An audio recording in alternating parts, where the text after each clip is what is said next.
جی کتنا ٹائم ہے افطاری کو؟ کتنا ٹائم؟ 13 minute 10 minute. سنو اب سنیں سنو بات سنو. 13 منٹ 10 منٹ آپ سے میں بات کروں گا اور آخری 2-3 منٹ ہم اللہ سے دعا کریں گے. افطاری سے پہلے یاد رکھا ہمارے بڑے کہتے تھے کہ قبولیت دعا کی سب سے زیادہ افطاری سے پہلے ہوتی ہے چند منٹ پہلے. اس لیے جو میں اب سب کو سارے میرے نوجوان ہیں یہاں میرے کارکن ہیں آپ کے لیے بڑا ضروری سمجھنا ہے کہ یہ ہم جدوجہد کیوں کر رہے ہیں. سب سے پہلے یہ سمجھ جائیں کہ یہ پولیٹکس نہیں ہو رہی. یہ آپ اپنی حقیقی آزادی کی جدوجہد کر رہے ہیں, جہاد کر رہے ہیں. آزادی کے لیے جب ایک انسان جدوجہد کرتا ہے اس کو جہاد کہتے ہیں. جو اپنا جس طرح ذل شاہ جب وہ اپنی جان کھوتا ہے تو اس کو شہید کہتے ہیں. اور شہید کا درجہ قرآن میں ہم جب نماز پڑھتے ہیں سورۃ فاتحہ میں ہم کہتے ہیں کہ اللہ ان کے راستے پہ لگا جن کو تو نے نعمتیں بخشی. تو سب سے زیادہ نعمتیں تو اپنے پیغمبروں کو اللہ نے بخشی. اس کے بعد دوسرے نمبر پہ شہیدوں کا رتبہ آتا ہے. تو یاد رکھیں کہ یہ جو آپ میرے ساتھ مل کے یہ جو جدوجہد کر رہے ہیں یہ اپنے ملک کو حقیقی طور پہ آزاد کر رہے ہیں. ایک ابھی نہیں میں ٹائم کم ہے نا, میں اس لیے کہہ رہا ہوں جیسے میں ختم کروں گا اس کے بعد بشک نعرے مارنا, لیکن پہلے میری بات آپ بڑے غور سے سنیں. اور نوجوانوں آپ نے خاص طور پہ کیونکہ اللہ نے نا ہم سب کو جب اس نے کہا نا کہ ہم اشرف المخلوقات ہیں, سب سے عظیم مخلوق ہے, تو میں یہ لوگوں کو سمجھاتا ہوں, لوگوں کو پتہ نہیں اس چیز کی سمجھ نہیں آتی کہ جب اللہ نے فرشتوں کو کہا کہ انسان کے سامنے جھکو اور ابلیس نے کہا کہ میں تو آگ کا بنا ہوں, میں اس مٹی کے انسان کے سامنے کیوں جھکوں, تو اللہ نے ایک بات کہی کہ فرشتوں کو کہا کہ تمہیں بھی نہیں پتا کہ میں نے اس انسان کو کتنی صلاحیت دی ہے. لیکن انسانوں کو بھی نہیں پتا کہ اللہ نے ہمیں کتنی صلاحیت دی ہے. ہمیں بھی نہیں پتا. ہم اپنی ساری زندگی گزار جاتے ہیں, ہمیں یہ نہیں پتا ہوتا کہ اللہ نے ہمیں کتنا بڑا مقام دیا.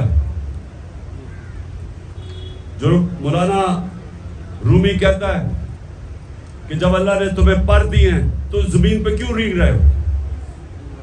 تو انسان کا بہت بڑا رتبہ ہے, لیکن وہ انسان صرف اوپر کی پرواز تب کر سکتا ہے جب آزاد ہوتا ہے. غلاموں کی کوئی پرواز نہیں ہے. اور آزاد انسان کو کیا چیز کرتی ہے. بچہ میں اب اپنے کارکنوں سے نوجوانوں سے آپ کا ٹیسٹ کر رہا ہوں کہ کیا چیز انسان کو پرواز اوپر کرتی ہے. وہ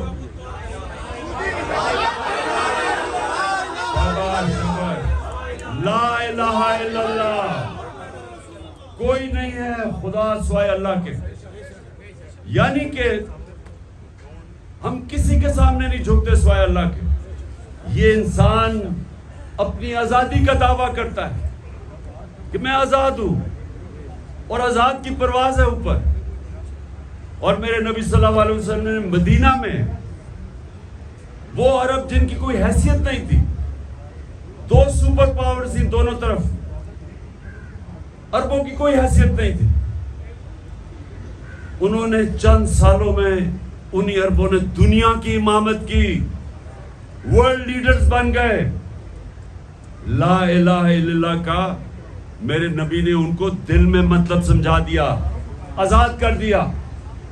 ہم جو جنگ لڑ رہے ہیں ہم حقیقی آزادی کی جنگ لڑ رہے ہیں کیونکہ ہم آزاد نہیں ہیں. ہر جگہ لوگ غلامی میں جکڑے ہوئے ہیں.